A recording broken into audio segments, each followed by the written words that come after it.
आज दबंग चुड़ैल बहुत खुश थी। वो गाना गुनगुनाते हुए अपने पेड़ पर ही अच्छे से बैठने की जगह बना रही थी, खाने पीने का इंतजाम कर रही थी। हुड़ हुड़ दबंग दबंग दबंग, हुड़ हुड़ दबंग दबंग दबंग। ये लो भाई, सारी तैयारियां हो गई। बस अब मेरा दोस्त जग्गू भी किसी टाइम आता ही होगा। अरे हाँ, मैं तो भूल ही गई, उसे सेब बहुत पसंद है, वो भी लाकर रख देती हूँ। तुरंत दबंग चुड़ैल जंगल में एक पेड़ के पास जाती है और वहां से ढेर सारे सेब तोड़कर ले आती है। तभी रेतीली आंधी आती है और दबंग चुड़ैल समझ जाती है कि उसका दोस्त भूत जग्गू आ गया। तुम बाद में आते हो, तुम्हारी ये रेतीली आंधी पहले आ जाती है। कैसे हो मेरे दोस्त? आखिर तुमने अपनी दोस्त के लिए समय निकाल ही लिया। कितने दिनों बाद मिल रहे हो? मैं ठीक हूँ दबंग चुड़ैल, तुम बताओ। काफी अच्छी तैयारी की हुई है मेरे आने के लिए। अरे वाह, इतने अच्छे अच्छे सेब। वो सेब उठाकर खाने लगता है। दबंग चुड़ैल भी देखकर हंसने लगती है और फिर वो दोनों बैठकर बातें करने लगते हैं। नहीं नहीं नहीं, इस बार तुम कोई भी बहाना बना लो, लेकिन मेरे साथ तुम्हें जाना ही पड़ेगा। तुम्हें पता है, हम लोगों ने वहाँ पर एक बहुत बड़ी पार्टी रखी है। तुम जानती हो ये सिर्फ साल में एक बार होती है। मैं तुम्हें लेने आया हूँ, इसलिए ना कि तो कोई गुंजाइश ही नहीं है। यहाँ पर बहुत सारे काम है, किसी न किसी को मेरी जरूरत पड़ती रहती है। तो बस ये सोच लो कि आज तुम्हारे दोस्तों को तुम्हारी जरूरत है। चलो यार चलते हैं। वैसे तुमने खाने पीने का बहुत अच्छा इंतजाम किया हुआ है। ये सेब तो मैं अपने साथ लेकर जाऊंगा। दबंग चुड़ैल अपने दोस्त को बहुत मना करती है, लेकिन जग्गू तो इस बार ठान कर आया था कि वो दबंग चुड़ैल को अपने साथ सहारा के रेगिस्तान में लेकर जाएगा। फिर जग्गू जीत गया। वो दबंग चुड़ैल को सहारा के रेगिस्तान में ले गया। चारों तरफ रेत ही रेत थी। गर्म हवाओं से रेत उड़कर दबंग चुड़ैल के मुंह पर लग रही थी। कैसे रहते हो तुम लोग यहाँ पर? मेरा तो मुंह जल रहा है और सारी रेत भी मेरी आंखों में चली गई। कोई बात नहीं, 2-4 दिन में तुम्हें इन सबकी आदत पड़ जाएगी। फिर वो दबंग चुड़ैल को अपने घर लेकर जाता है। वहाँ उसके कुछ दोस्त और दबंग चुड़ैल के भी कुछ दोस्त हैं। सब लोग एक दूसरे के गले मिलते हैं और फिर वहाँ पर खाने पीने का दौर चल पड़ता है। मैं पहली बार रेगिस्तान आई हूँ, अब आई हूँ तो घूमकर जरूर जाऊंगी। तुम मुझे बताओ, तुम में से कल कौन मेरे साथ जाकर तारा रेगिस्तान घुमा कर लाएगा? अरे, इन सब से क्या पूछ रही हो? तुम मेरे साथ आई हो तो मेरे साथ ही घूमोगी। ऐसा तो कुछ नहीं है, हम भी दबंग चुड़ैल को घुमा सकते हैं। चलो ये सब छोड़ो। दबंग चुड़ैल, बहुत दिन हो गए तुम्हारा डांस नहीं देखा। वो जो तुम कमर मटका मटका के दबंग दबंग करती हो ना, चलो फिर हम सब भी वही करते हैं। फिर अपने दोस्तों के कहने पर दबंग चुड़ैल डांस करने लगती है। हुड़ हुड़ दबंग दबंग दबंग, हुड़ हुड़ दबंग दबंग दबंग। मुन्नी बदनाम हुई डार्लिंग तेरे लिए, चुड़ैल बदनाम हुई डार्लिंग तेरे लिए। हुड़ हुड़ दबंग दबंग दबंग, हुड़ हुड़ दबंग दबंग दबंग। डांस करने के बाद सभी दोस्त जोर जोर से हंसने लगते हैं। फिर वो थोड़ी देर आराम करते हैं और अगले दिन जग्गू दबंग चुड़ैल के साथ सहारा का रेगिस्तान दिखाता है। बाप रे बाप, कितना बड़ा है रेगिस्तान। और देखो तो उधर धूप में ऐसा लग रहा है जैसे कि उधर पानी ही पानी होगा। सब इसी भूल में मीलों चलते रहते हैं, लेकिन पानी यहाँ कहीं नहीं होगा। तभी दबंग चुड़ैल अपनी शक्ति का प्रयोग करने लगती है, लेकिन वो कर नहीं पाती। रेगिस्तान में उसकी शक्तियाँ काम नहीं कर रही। यहाँ पर तुम्हारी शक्तियाँ बिल्कुल काम नहीं करेंगी। तुम बिल्कुल भी चिंता मत करो, हम लोग हैं ना तुम्हारे साथ। तुम्हें किसी चीज की जरूरत हो तो बस हमें आवाज लगा देना। तभी बहुत तेज हवा चलने लगती है, इतनी तेज हवा कि जग्गू हवा में उड़ ही जाता है। दबंग चुड़ैल वहीं नीचे बैठ जाती है। काफी रेत उसके ऊपर आ गई थी।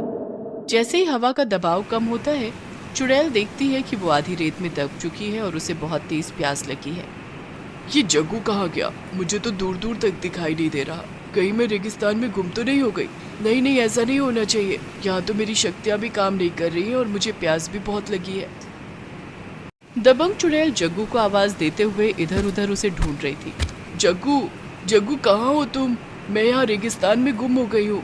मेरे दोस्त, तुम तो मेरी मदद करने वाले थे, फिर तुम कहाँ चले गए? कहीं मुझे अकेला तो नहीं छोड़ गए? जल्दी से सामने आ जाओ जग्गू, मुझे बहुत प्यास लगी है। दबंग चुड़ैल यही बोलते बोलते इधर उधर घूम रही थी, लेकिन जग्गू का कहीं अता पता नहीं था। तभी उसे घंटियों की आवाज सुनाई देती है।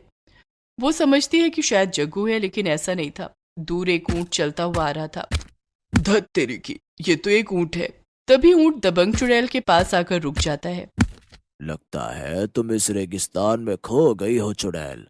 जरा तमीज से बात करो, मैं कोई चुड़ैल नहीं, दबंग चुड़ैल हूँ। और तुम ऊँट होकर बोल कैसे रहे हो? हाँ तो मैं भी कोई ऐसा वैसा ऊँट नहीं हूँ, बोलने वाला ऊँट हूँ। सुनो, तुम जो कोई भी हो, मुझे बहुत प्यास लगी है, क्या यहाँ पानी मिल जाएगा?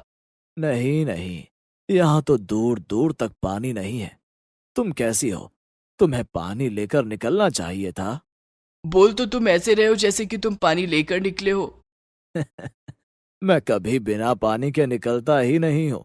मेरे पास तो हमेशा मेरा पानी होता है। देख रही हो तुम मेरा कुबड़, इस कुबड़ में मेरे दिन भर का पानी होता है। अच्छा, ऐसी बात है तो फिर एक काम करो, मुझे पानी पिला दो।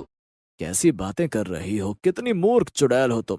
आज से पहले क्या तुमने कभी ऊँट नहीं देखा? ये पानी तो मेरे शरीर के अंदर है, मैं बाहर कैसे निकालूं? और तुम तो चुड़ैल हो, अपने जादू से कमाल करके क्यों नहीं पी लेती? यही तो दिक्कत है कि मैं यहाँ की चुड़ैल नहीं हूँ, मैं तो बहुत दूर घने जंगल में रहती हूँ।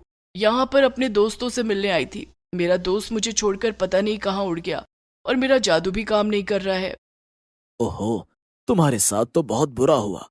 तो तुम एक काम करो, मेरी पीठ पर सवार हो जाओ, मैं तुम्हें पानी के पास लेकर चलता हूँ। ये सुनकर दबंग चुड़ैल खुश हो जाती है और उछलकर ऊँट की पीठ पर बैठ जाती है और ऊँट दबंग चुड़ैल को लेकर वहां से चल पड़ता है। दबंग चुड़ैल पहली बार ऊँट की सवारी कर रही थी। उसे बहुत मजा आ रहा था। वो कभी उसके साथ आगे तो कभी पीछे की तरफ हो जाती। कभी उसका पैर रेत में अंदर तक धंस जाता तो वो नीचे हो जाती और तभी वो गाना भी गुनगुनाने लगती। हुड़ हुड़ दबंग दबंग दबंग, हुड़ हुड़ दबंग दबंग दबंग, मुन्नी बदनाम हुई डार्लिंग तेरे लिए, चुड़ैल बदनाम हुई डार्लिंग तेरे लिए। अरे वाह, बड़ा मस्त गाना है। इस तरह वो दोनों बहुत देर तक चलते चलते एक जगह पर पहुंच जाते हैं जहां एक छोटा सा कुआं था। तुम्हारा बहुत बहुत धन्यवाद। मैं तो सच कह रही हूँ, अगर अभी थोड़ी और देर लग जाती पानी ढूंढने में तो कसम से मैं मर जाती। तुम मरती कैसे दबंग चुड़ैल, तुम मरकर ही चुड़ैल बनी हो। ये सुनकर दबंग चुड़ैल हंस पड़ती है। फिर वो ढेर सारा पानी पीती है। ऊंट भी अपना पानी खत्म कर फिर वहां से पानी भर लेता है। यहाँ पानी होने के बावजूद भी दूर दूर तक पेड़ नहीं है। मैं थक चुकी हूँ, थोड़ा सा आराम करना चाहती हूँ। तभी ऊंट दबंग चुड़ैल से कहता है कि वो उसकी छाया में थोड़ी देर बैठ जाए और दबंग चुड़ैल ऐसा ही करती है। वो लोग अभी आराम कर ही रहे थे कि वहां से न जाने 4 बड़े बड़े जंगली कुत्ते आ जाते हैं और उन दोनों पर भौंकने लगते हैं। वो चारों ऊंट पर हमला करने की सोच रहे थे, इसलिए वो उसे चारों तरफ से घेर लेते हैं। ये देखकर दबंग चुड़ैल अपने दोस्त की खातिर खड़ी हो जाती है। खबरदार जो तुमने मेरे दोस्त को कुछ कहा। दबंग चुड़ैल, ये कुत्ते बोलते नहीं हैं और ना ही तुम्हारी भाषा समझ रहे होंगे। मुझे मेरे हाल पर छोड़ दो और तुम यहाँ से चली जाओ।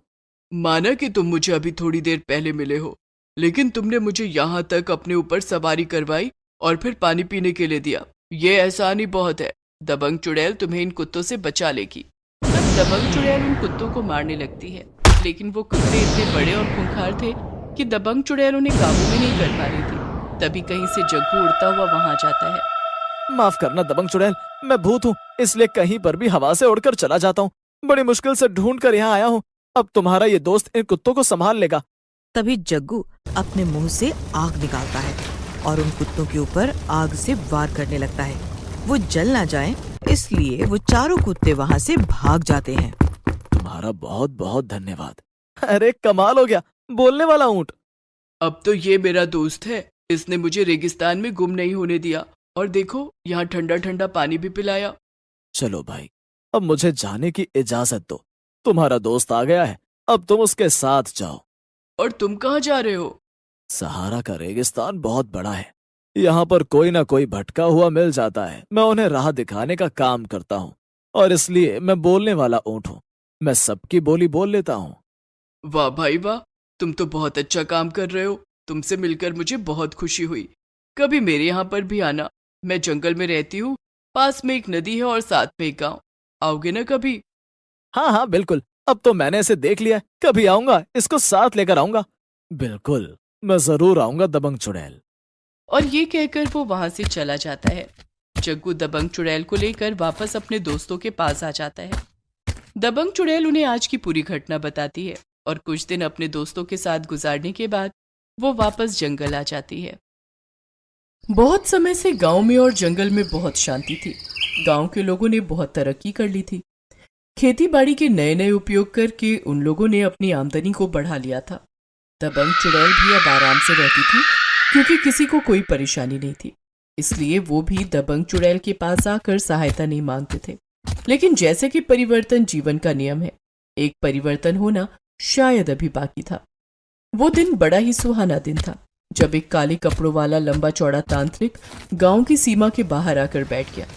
दिखने में वो बड़ा ही खूंखार नजर आ रहा था, लेकिन गांव वाले आस्था में डूबकर उसके पास जाते हैं और उससे पूछते हैं, आपको देखकर लग रहा है बाबा कि आपने बहुत सारी सिद्धियां हासिल की होंगी। आपका इस गांव में आने का क्या औचित्य है वो तो मुझे नहीं पता, लेकिन हमारे लायक कोई सेवा हो तो बताइए। मैं बड़ा खुश हूं कि तुम लोगों ने आकर मुझसे मेरा हाल चाल पूछा। मुझे कुछ नहीं चाहिए, मैं तो बस यहां पर साधना के लिए आया हूं। फिर भी बाबा, कभी किसी चीज की आवश्यकता हो तो हमें अवश्य बताइएगा। हाँ हाँ, क्यों नहीं।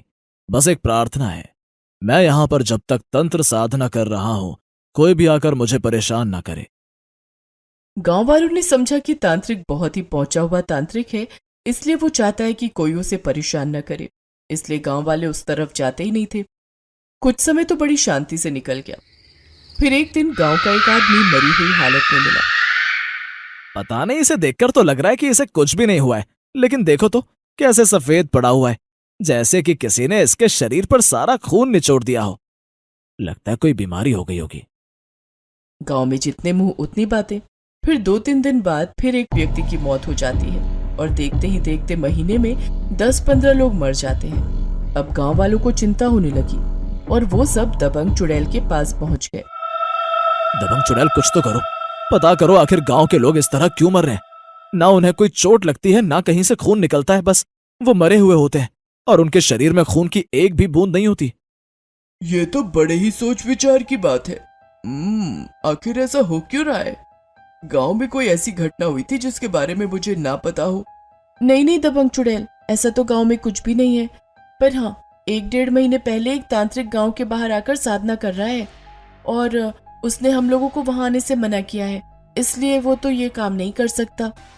जब हम लोगों को लगता है कि ये काम वो व्यक्ति नहीं कर सकता, असल में सारा शक उस आदमी के ऊपर ही जाना चाहिए।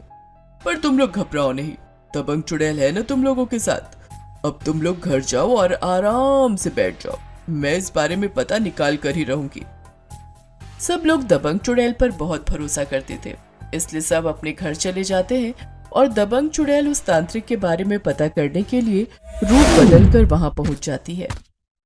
तांत्रिक बाबा, मैं जानती हूँ आपने यहाँ पर किसी को भी आने से मना किया है, लेकिन मैं बहुत ही दुखियारी हूँ, मुझे आपकी मदद की आवश्यकता है। मेरी आवश्यकता है? दबंग चुड़ैल, मैं तुम्हें पहचान गया हूं। मैं तो यहाँ आया ही इसलिए था कि तुम एक दिन चलकर खुद मेरे पास आओ।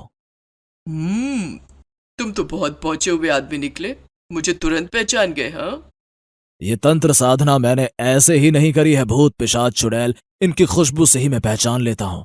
तुम गांव वालों की मदद के लिए मेरे पास आई हो? हाँ तो क्या आप गांव वालों की मदद नहीं करेंगे? मैं किसी की मदद नहीं करता और तुम भी किसी की मदद नहीं कर पाओगी। अब तुम केवल मेरे लिए काम करोगी। मैं जान गया हूं कि तुम में बहुत असीम शक्तियां हैं और मैं उन शक्तियों का उपयोग करूंगा। ये कहकर वो तांत्रिक दबंग चुड़ैल के ऊपर भभूत फेंक देता है, जिससे दबंग चुड़ैल को कुछ भी दिखाई नहीं देता और वो तांत्रिक के चंगुल में फंस जाती है। वो तो ये भी भूल जाती है कि वो एक दबंग चुड़ैल है। अब तांत्रिक दबंग चुड़ैल से अपने मनचाहे काम करवा रहा था। कभी वो किसी इंसान को उठाने के लिए दबंग चुड़ैल को भेजता है तो कभी किसी जानवर को। कभी वो दबंग चुड़ैल को भूत पिशाचों की नगरी में भेज देता और वहां से किसी ताकतवर भूत को पकड़कर लाने के लिए कहता। दबंग चुड़ैल पूरी तरह उस तांत्रिक की कठपुतली बन चुकी है। एक दिन, दबंग चुड़ैल, क्या हुक्म है मेरे आका? कितना अच्छा लगता है मुझे जब तू हाथ जोड़कर इस तरह बोलती है।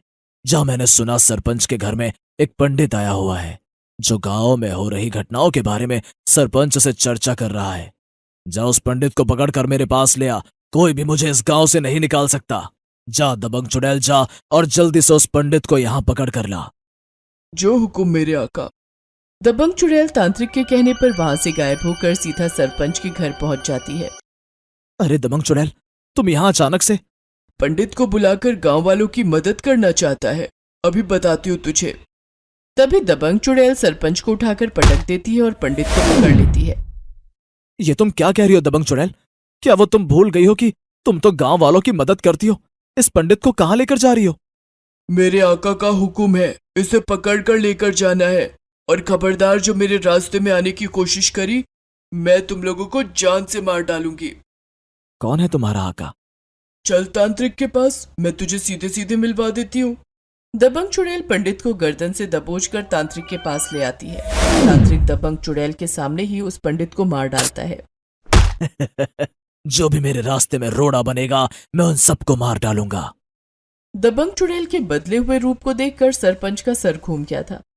वो उस तांत्रिक के बारे में पता करवाता है तो पता चलता है कि दबंग चुड़ैल उसके कब्जे में है, और गांव में आज तक जितने भी कत्ल हुए हैं उन सब के पीछे उस तांत्रिक का ही हाथ है। ये जानने के बाद सरपंच सीधा इंस्पेक्टर खेकड़ा के पास जाता है। अच्छा, तो ये बात है, उस तांत्रिक ने हमारी दबंग चुड़ैल को अपने कब्जे में कर लिया है। मैं तो एक बारी में दबंग चुड़ैल को पहचान भी नहीं पाया, बड़ी ही कमजोर लग रही थी। आप कुछ कीजिए, आपकी तो वो बहुत अच्छी दोस्त भी है और गांव वालों की मददगार भी। एक अच्छे दोस्त की तरह मैं अपनी दोस्त की मदद जरूर करूंगा। तांत्रिक कितना भी ताकतवर हो, लेकिन दबंग चुड़ैल को मैं उसके चंगुल से छुड़ा ही लूंगा। अब तो सारे गांव वालों को भी पता चल गया था कि तांत्रिक ही कातिल है, और वो दबंग चुड़ैल को अपने कब्जे में करके बैठा हुआ है।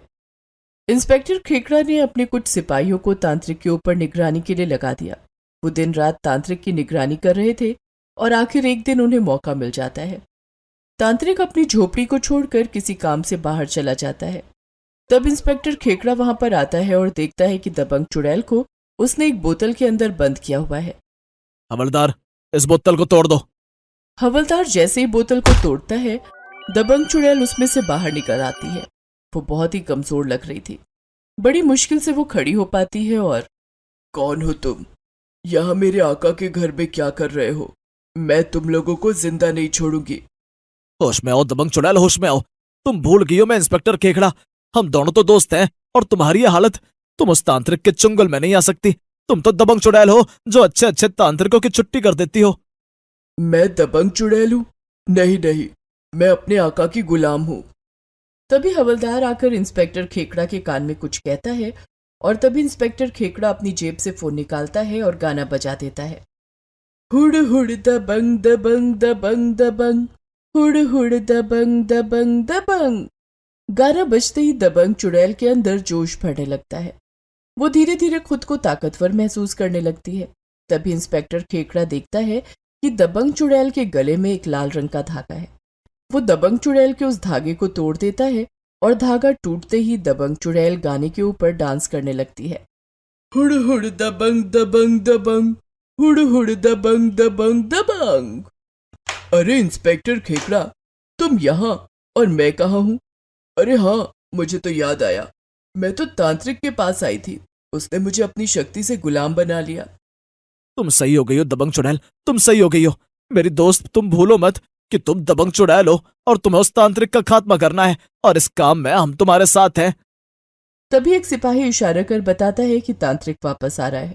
दबंग चुड़ैल अदृश्य रूप में वहीं पर छुप जाती है। इंस्पेक्टर खेकड़ा भी दरवाजे के पीछे छुप जाता है।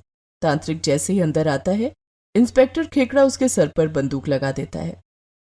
अपने हाथ ऊपर करो, हमें पता चल गया कि तुमने कितने लोगों का कत्ल किया है, तुम्हें गिरफ्तार किया जाता है। ये सुनकर तांत्रिक जोर जोर से हंसने लगता है।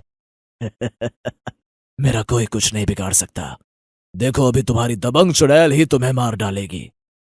तभी तांत्रिक दबंग चुड़ैल को आवाज लगाने लगता है, लेकिन फिर वो देखता है कि वो शीशी तो टूटी पड़ी है जिसमें उसने दबंग चुड़ैल को कैद किया हुआ था। तभी दबंग चुड़ैल अपने इंस्पेक्टर रूप में आती है और तांत्रिक के सामने खड़ी हो जाती है। तुमने क्या सोचा कि तुम मुझे अपने काबू में कर लोगे और कुछ भी करवा लोगे? मत भूलो कि मैं दबंग चुड़ैल हूँ और मैं हमेशा इंसाफ का साथ देती हूँ। और तू भी मत भूल दबंग चुड़ैल कि मैंने तुझे कई महीनों से अपनी कैद में किया हुआ है। वो तो तूने मुझे धोखे से अपने काबू में कर लिया, लेकिन मैं भी अब तुझे जिंदा नहीं छोड़ूंगी। दबंग चुड़ैल तांत्रिक को संभलने का मौका नहीं देती और उस तांत्रिक को उठाकर इधर उधर पटकने लगती है। उसकी हालत बुरी हो जाती है। वो उसकी झोपड़ी में रखे हुए सारे सामान को भी जला देती है। बस दबंग चुड़ैल, बस अब तुम कानून को अपने हाथों में मत लो, इसे मेरे हवाले कर दो। सही कह रहे हो इंस्पेक्टर, इसको कड़ी से कड़ी सजा दिलवाना। इंस्पेक्टर ठेकड़ा उस तांत्रिक को ले जाता है और उस पर कानूनी कार्रवाई करता है और उधर दबंग चुड़ैल वापस जंगल आ जाती है। सब लोग दबंग चुड़ैल को वापस उसी रूप में देखकर बहुत खुश होते हैं। दबंग चुड़ैल जंगल में पेड़ के ऊपर आराम से सो रही थी। बड़े दिनों बाद आज उसे चैन की नींद आई थी कि तभी गांव के कुछ लोग दबंग चुड़ैल के पास आते हैं। दबंग चुड़ैल, गांव पर जब जब मुसीबत आई है तुमने गांव वालों की मदद करी है, लेकिन इस बार की मुसीबत तो कुछ ज्यादा ही बड़ी लग रही है। अचानक नींद से हड़बड़ाकर उठी दबंग चुड़ैल को कुछ समझ ही नहीं आ रहा था कि गांव वाले कह क्या रहे हैं। वो अपना सिर जोर से झटकती है और होश में आने की कोशिश करती है। अरे अरे रुको भाई, मुझे जरा होश में तो आने दो। मैं तो बहुत गहरी नींद में सो रही थी, ऐसा लगा जैसे सपने में ही सब कुछ देख रही हूँ। लेकिन हम गांव वाले तो हकीकत में बहुत कुछ देख रहे हैं। हम तुमसे मदद मांगने आए हैं। अरे क्या हुआ बताओ मुझे, कोई भूकंप आ गया है क्या, या ज्वालामुखी फट गया है, या गांव में डाकू घुस आए हैं? बताओ बताओ। नहीं, ऐसा तो कुछ भी नहीं हुआ है दबंग चुड़ैल, लेकिन जो आजकल हो रहा है वो तो हमारी भी समझ से परे है। क्यों रे मनसुख, तू बताएगा या मैं कुछ कहूं? दबंग चुड़ैल, बात ऐसी है कि हम किसानों की सब्जियां आजकल गायब हो जाती हैं। पहले किसान के खेत की सब्जी गायब हुई तो हमें लगा कि कुछ हुआ होगा, लेकिन अब धीरे धीरे रोजाना रात को एक एक किसान की सब्जी गायब हो रही है। यही रहा तो लगता है कि गांव की सारी जमीन खाली नजर आएगी। क्या कहा? खेतों से सब्जियां गायब हो रही हैं? अरे भला ऐसे कैसे हो सकता है? सब्जियां वो भी पूरे खेत की गायब हो रही हैं। यही तो सबसे हैरानी की और परेशानी की बात है दबंग चुड़ैल। तभी तो हम सब गांव वाले तुम्हारे पास आए हैं, क्योंकि तुमसे अच्छी जासूसी कोई कर ही नहीं सकता। अरे तुम मेरी तारीफ कर रहे हो या चापलूसी कर रहे हो? खैर छोड़ो इसे, मुझे एक दिन का टाइम दो, मैं पता लगाती हूँ कि आखिर ये माजरा क्या है। दबंग चुड़ैल के आश्वासन पर सभी लोग वहाँ से चले जाते हैं। तभी दबंग चुड़ैल अपने इंस्पेक्टर वाले रूप में आ जाती है। होड़े होड़े दबंग दबंग दबंग, होड़े होड़े दबंग दबंग दबंग। दबंग चुड़ैल के होते हुए किसकी इतनी हिम्मत हो गई जिसने गांव वालों के खेतों की सब्जियों पर नजर डाली है? मेरे अंदर का इंस्पेक्टर अब जाग गया है, मुझे पता लगाना होगा। मुन्नी बदनाम हुई डार्लिंग तेरे लिए, चुड़ैल बदनाम हुई डार्लिंग तेरे लिए, हाँ तेरे लिए। सब्जी किसने चोरी की पता करेगी दबंग चुड़ैल तेरे लिए, हाँ तेरे लिए। दबंग चुड़ैल इधर से उधर घूमते हुए सोचने लगी कि आखिर में कैसे पता करें कि सब्जियां कौन गायब कर रहा है। रात होते ही दबंग चुड़ैल खेतों में पहुंच जाती है और वहां जाकर चोर का इंतजार करने लगती है। लेकिन धीरे धीरे समय बीतता रहता है और रात गहरी हो जाती है। यहाँ तक कि दबंग चुड़ैल एक पेड़ पर बैठकर ऊँघने लगती है और थोड़ी ही देर में उसे नींद आ जाती है। जब उसकी आंख खुलती है तो वो देखती है कि वो खेत बिल्कुल खाली हो चुका है। आइला, दबंग चुड़ैल के होते हुए खेत खाली हो गया। बड़ी हैरानी की बात है ना, न शोर न शराबा हुआ, न चू चपड़, और फिर भी लग गई पूरे खेत को चपट। तभी हरिया भागा हुआ वहां आता है और अपने खेत को उजड़ा हुआ देखकर दबंग चुड़ैल से बोलता है, हाय हाय, मैं लुट गया, मैं बर्बाद हो गया। हाय हाय दबंग चुड़ैल, तुम्हारे होते हुए ये सब क्या हो गया? देखो हरिया भैया, है तो बड़े अफसोस की बात। हम पेड़ पर बैठे हुए थे और हमारी आंख लग गई। इतनी देर में खेत हो गया खाली। अब हमें नहीं पता कि खेत में क्या हुआ और क्या नहीं हुआ, पर हम वादा करते हैं आज रात कुछ ऐसा करेंगे कि सबको पता चल जाएगा कि आखिर खेत से सब्जियां जा कहाँ रही हैं। मेरे खेत की सब्जी तो गायब ही हो गई ना। फिक्र मत करो, सब्जियां तो लग भी जाएंगी, लेकिन पहले पता करना है कि आखिर सब्जियां जा कहाँ रही हैं। दबंग चुड़ैल वापस अपने पेड़ पर आ जाती है। उसे बड़ी हैरानी हो रही थी कि आखिर उसे नींद आई तो आई कैसे और इतनी देर में खेत खाली कैसे हो गया। वो इधर उधर घूमकर सारी कड़ियों को जोड़ने की कोशिश कर रही थी, लेकिन उसके हाथ कुछ नहीं लग रहा था। इसके अलावा और कोई चारा नहीं है, मुझे बस यही करना होगा। अब मेरी आंख भी लग गई, तब भी मुझे पता चल जाएगा कि आखिर खेतों से सब्जियां गायब कैसे हो रही हैं। फिर दबंग चुड़ैल रात होने का इंतजार करने लगती है। आज दबंग चुड़ैल जब खेतों में जाती है तो खुद को जादुई सब्जी बना देती है और बाकी सारी सब्जियों के साथ वही खेत में बैठ जाती है। रात का पहर था। जादुई सब्जी बनी हुई दबंग चुड़ैल आज भी सो रही थी, लेकिन उसकी जब आंख खुली तो वो हैरान रह गई। वो एक बड़ी सी गुफा के अंदर थी जहाँ ढेर सारी सब्जियां रखी हुई थी और उन्हीं के बीच में दबंग चुड़ैल भी जादुई सब्जी बनी हुई बैठी हुई थी। क्या बात है, चोर तो बड़ा ही शातिर है। कितनी आसानी और चुपके से वो सारी सब्जियों को खेत से निकाल लाया, लेकिन वो भूल गया कि मैं दबंग चुड़ैल हूँ। जब घी सीधी उंगली से नहीं निकल रहा था तो मैंने उंगली टेढ़ी कर ली। अब इसको तो पता ही नहीं है कि मैं इन सब्जियों के बीच में जादुई सब्जी हूँ। तभी थोड़ी देर में दबंग चुड़ैल को वहां पर एक हाथियों का झुंड दिखाई देता है, जिसमें से एक बड़ा हाथी था। ऐसा लग रहा था जैसे कि वो उन सब का सरगना हो। भाइयों, अब तुम लोग देख लो, इतनी सब्जी तो बहुत होगी ना? हाँ, इतनी सब्जियां तो बहुत होंगी। नहीं, मुझे नहीं लगता कि ये सब हमारे लिए पर्याप्त होगी। कोई 1-2 दिन की बात नहीं है। हम लोगों को हमेशा के लिए जिंदा रहने के लिए इतनी सब्जियां कम पड़ेंगी। हाथियों की वार्ता चल रही थी कि तभी दबंग चुड़ैल जादुई सब्जी बनी हुई उन बाकी सब्जियों के अंदर भी जान डाल देती है और उनसे पूरी बात जानने की कोशिश करती है। कई दिनों पहले ये लोग हमें खेतों से उखाड़ कर ले आए। बस रोजाना हम यही बात सुनते हैं कि इतनी सब्जियां बहुत होंगी, इतनी सब्जियां बहुत कम होंगी, और मेरे तो कान पक गए हैं रोज यही बात सुन सुनकर। असल वजह तो हमें पता ही नहीं चल रही है। मैंने तो सोचा था कुछ दिन आराम से धूप के मजे लूंगी, लेकिन इन हाथियों ने तो हमें उखाड़ कर हमें बर्बाद ही कर दिया। और समझ नहीं आता कि आखिर ये लोग इतनी सारी सब्जियां इकट्ठा क्यों कर रहे हैं। दबंग चुड़ैल, अब तुम ही इस बात का पता लगाओ। हाँ, इसी बात का पता लगाने के लिए तो मैं जादुई सब्जी बनी हूँ। तभी दबंग चुड़ैल भिंडी का रूप ले लेती है। ओ हाथी राजा, तुम किस चिंता में घिरे हुए हो? तुमने सब किसानों के खेतों से सब्जियां उखाड़ ली। अरे ये क्या देख रहा हूँ, मैं एक सब्जी बोल रही है। हाँ, क्यों नहीं, मैं एक जादुई सब्जी जो हूँ। तुम लोगों ने किसानों की इतनी सारी सब्जियों को कष्ट दिया, इतनी मेहनत की, इन्हें खेतों से उखाड़ कर यहाँ लाए। बस एक बार मुझे ले आते तो मैं तुम्हारी सारी समस्याओं का हल कर देती। अरे हाँ सरदार, ये जादुई सब्जी सही कह रही है। हम अगर इसको ले आते तो ये जादू से बहुत सारी सब्जी ले आती और फिर हम लोगों को इतनी मेहनत नहीं करनी पड़ती। अगर तुम सचमुच में जादुई सब्जी हो तो हमारे लिए बहुत सारी सब्जियों का इंतजाम कर दो। वो तो मैं कर ही दूंगी, लेकिन पहले मुझे वजह तो पता चले कि आखिर तुमने इतने सारे किसानों का नुकसान किया तो क्यों किया। बड़ी लंबी कहानी है। मुझे कोई जल्दी नहीं है। मेरी दाल कौन सा चूल्हे पर रखी है जो जल जाएगी? मुझे पूरी बात बताओ, मैं तभी वादा करूंगी तुम लोगों से तुम्हारी मदद करने का। हाँ, अच्छा तो बात ऐसी है, मैं बताता हूँ। जब मैं 7 साल का था, एक बार मेरी नानी मुझे कहानी सुना रही थी और तब उन्होंने कहा था जब मैं 40 साल का हो जाऊंगा उस समय पर एक बहुत बड़ी प्रलय आएगी और उसमें सब कुछ खत्म हो जाएगा।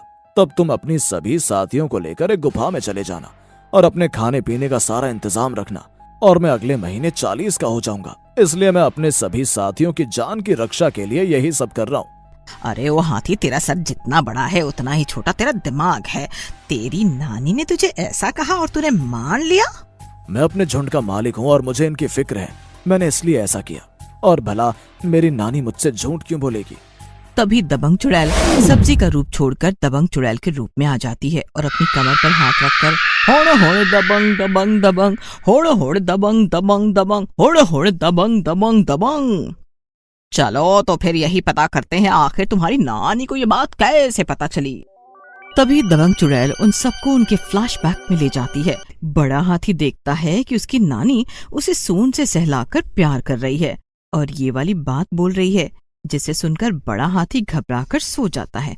फिर उसकी नानी उसकी माँ के पास जाती है। बड़ा ही परेशान किया हुआ था तेरे बेटे ने। मैंने ऐसा डर बैठा दिया है कि वो उसी के बारे में सोचता रहेगा, रोज कहानी सुनने की जिद नहीं करेगा। चलो, ये तो अच्छा हुआ।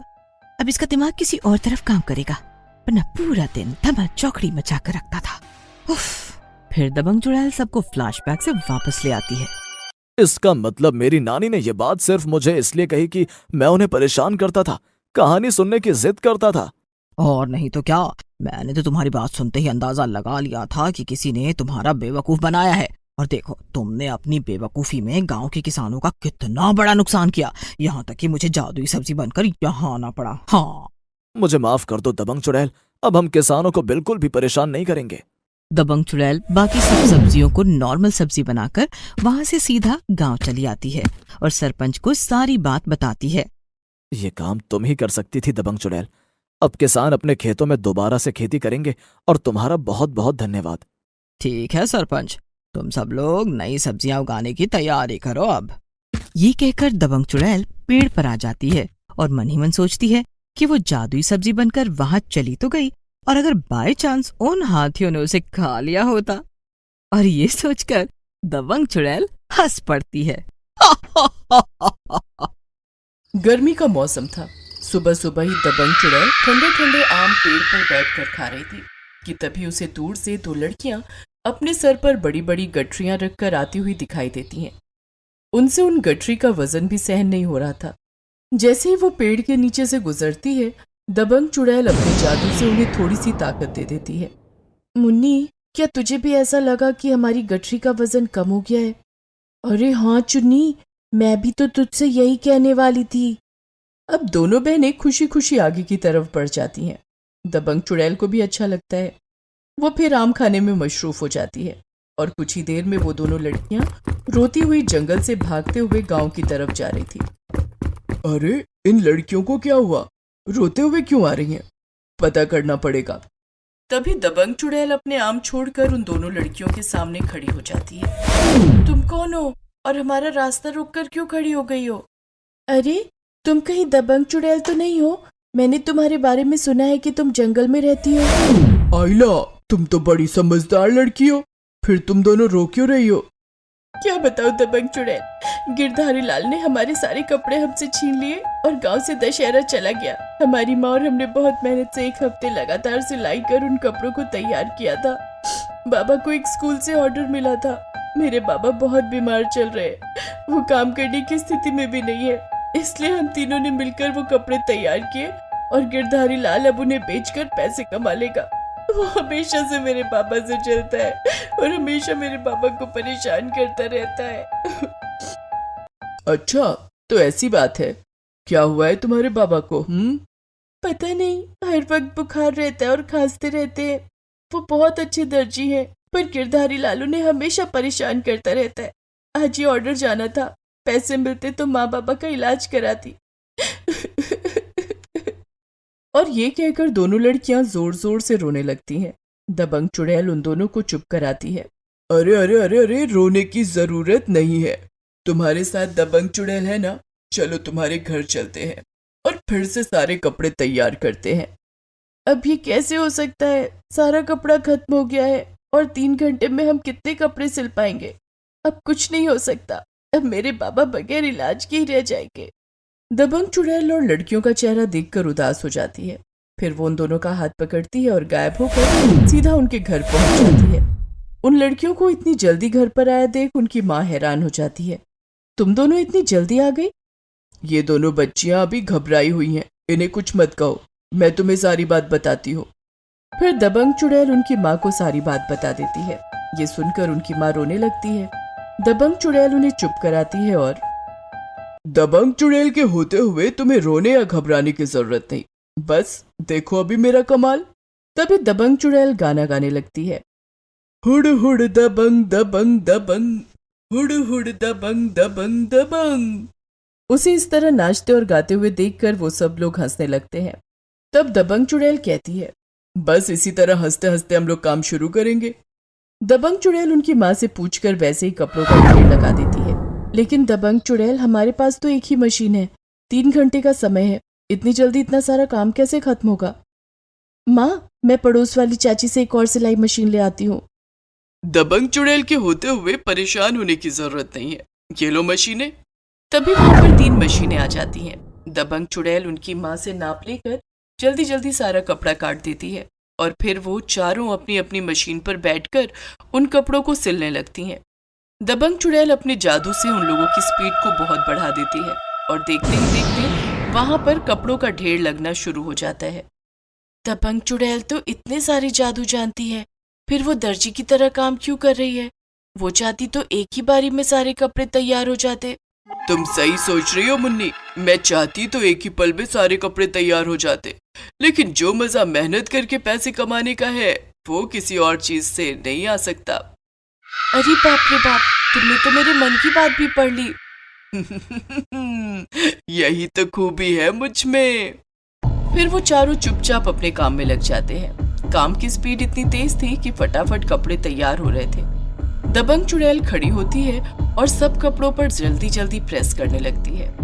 फिर वो उन्हें एक साइड में रखकर गिनती है और गठरी बनाकर तैयार कर देती है। अरे ये तो चमत्कार हो गया, 1.5 घंटे के अंदर सारा काम खत्म हो गया।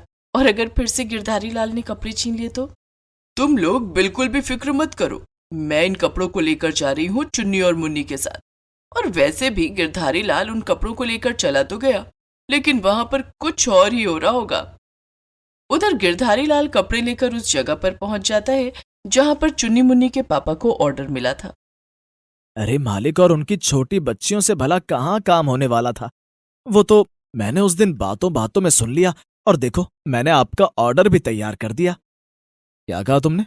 उन लड़कियों ने अभी तक ऑर्डर ही तैयार नहीं किया था। अब तो तुम्हें इस काम के लिए पैसे मिलेंगे गिरधारी लाल।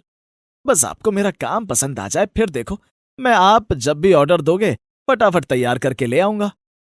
तभी वो आदमी एक वर्कर को बुलाता है और गठरी को खोलने के लिए बोलता है।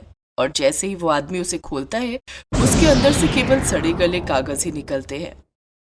गिरधारी लाल, इतने जरूरी समय पर तुम्हें यह मजाक सूझ रहा है? कैसे तुम्हारी हिम्मत हुई कि सड़े गले कागज लेकर आ गए? नहीं नहीं मालिक, इसमें तो कपड़े थे। इसका मतलब उन दोनों लड़कियों ने मुझे बेवकूफ बनाया, वो सड़े गले कागज लेकर आ रही थी। क्या कहा तुमने? उन लड़कियों का नाम लिया? इसका मतलब तुमने उनके सामान की चोरी करी। तुम कितने घटिया इंसान हो गिरधारी लाल, अभी के अभी मेरी आंखों के आगे से चले जाओ। गिरधारी लाल अपना सा मुंह लेकर उस आदमी के ऑफिस से आ ही रहा था कि तभी वो चुन्नी मुन्नी को सामान के साथ आता हुआ देखता है और उनसे सामान छीनने की कोशिश करता है। तभी दबंग चुड़ैल अपने इंस्पेक्टर रूप में आती है और डांस करने लगती है।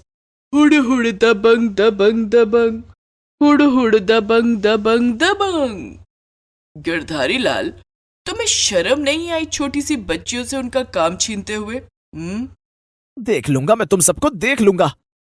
ये सुनकर दबंग चुड़ैल को गुस्सा आ जाता है और वो गिरधारी लाल का कॉलर पकड़कर उसे अपने साथ जंगल ले आती है और दोनों बच्चों से कहती है कि तुम लोग अपना काम खत्म करके आ जाओ। जंगल में लाकर वो गिरधारी लाल को एक पेड़ से लटका देती है और अपने शेर को छोड़ देती है। लंबे चौड़े शेर को देखकर गिरधारी लाल की खिड़की बन जाती है। गिरधारी लाल, अब तुम्हें अपने कान पकड़कर जमीन पर लेटकर उन बच्चों से माफी मांगनी होगी। अगर तुमने ऐसा नहीं किया तो मेरा शेर तुम्हें खा जाएगा। मुझे माफ कर दो दबंग चुड़ैल, मैं उन लड़कियों से भी माफी मांगूंगा, बस तुम शेर को यहाँ से हटा लो। लेकिन दबंग चुड़ैल उसको मजा चखाना चाहती थी, इसलिए वो उस शेर को वहीं पर घूमने देती है। इतने में चुन्नी मुन्नी भी अपना काम खत्म करके आ जाती है और शेर को देखकर डर जाती है। अरे चुन्नी मुन्नी, तुम्हें घबराने की जरूरत नहीं है। ये शेर केवल धोखेबाज और मतलबी लोगों को ही खाता है। और बताओ, तुम दोनों का काम कैसा रहा? बहुत अच्छा, और उन्होंने हमारे काम की बहुत तारीफ की। और तो और हमें एक बड़ा ऑर्डर भी मिल गया है जो हमें 1 हफ्ते में तैयार करके देना है। मैं कान पकड़कर माफी मांगने के लिए तैयार हूँ दबंग चुड़ैल, पर इस शेर को हटा दो, मेरे हाथ दुखने लगे हैं, मैं इतनी देर पेड़ की डाल को नहीं पकड़ सकता। तभी दबंग चुड़ैल उस शेर को वहां से गायब कर देती है। गिरधारी लाल नीचे आकर चुन्नी मुन्नी के पैर पकड़ लेता है। दबंग चुड़ैल उसे अच्छे से समझाकर वहां से भेज देती है। तभी दोनों लड़कियों के साथ घर पहुंच जाती है। तुम्हारा बहुत बहुत धन्यवाद दबंग चुड़ैल, अगर तुम ना होती तो ये ऑर्डर भी पूरा नहीं हो सकता था, फिर मेरे पति का इलाज भी नहीं हो पाता। अब तुम्हारे पति बिल्कुल ठीक है, देखो तो पीछे खड़े कैसे मुस्कुरा रहे हैं। दबंग चुड़ैल अपने जादू से उन बच्चियों के पिता को ठीक कर देती है। सारा परिवार बहुत ही खुश था। अगले दिन दबंग चुड़ैल उनके घर आती है और उनके साथ काम करने लगती है। देखते ही देखते उनका ये ऑर्डर भी पूरा हो जाता है। पर इस बार चुन्नी मुन्नी नहीं, उनके पिताजी ऑर्डर को लेकर जाते हैं। दबंग चुड़ैल उन लोगों के साथ तब तक रहती है जब तक कि उनके हालात अच्छे नहीं हो जाते। उन्हें अच्छे अच्छे ऑर्डर भी मिलने लगते हैं और दबंग चुड़ैल दर्जी बनकर उनके घर में काम कर रही थी। और फिर जिस दिन उनके हालात अच्छे हो जाते हैं और दबंग चुड़ैल वहां से जाने के लिए उनसे बोलती है, दबंग चुड़ैल तुम बहुत अच्छी हो, तुम कितनी मदद करती हो हम जैसे लोगों की। मुझे पता है तुम हमेशा हमारे साथ नहीं रह सकती, लेकिन जाने से पहले मैं तुम्हें ये उपहार देना चाहती हूँ। अरे इसकी क्या जरूरत थी? क्या है इसमें? तुम्हारे कपड़े बहुत मैले दिखाई देने लगे हैं दबंग चुड़ैल, इसलिए हम सब ने मिलकर तुम्हारे लिए कपड़े बनाए हैं। ये सुनकर दबंग चुड़ैल जल्दी से उस उपहार को खोलती है तो हैरान हो जाती है। उसमें 2 जोड़ी कपड़े थे, जिसमें एक लहंगा चोली और दूसरा पुलिस की वर्दी थी। दबंग चुड़ैल बारी बारी से वो कपड़े पहनकर उन लोगों को दिखाती है और फिर उन्हीं नए कपड़ों को पहनकर डांस करने लगती है। उसे डांस करता हुआ देखकर चुन्नी और मुन्नी भी उसके साथ डांस करने लगते हैं। हुड़ हुड़ दबंग दबंग दबंग, हुड़ हुड़ दबंग दबंग दबंग। मुन्नी बदनाम हुई डार्लिंग तेरे लिए, चुड़ैल बदनाम हुई डार्लिंग तेरे लिए। सभी जोर जोर से हंसने लगते हैं। दबंग चुड़ैल अपना उपहार लेकर वापस जंगल आ जाती है।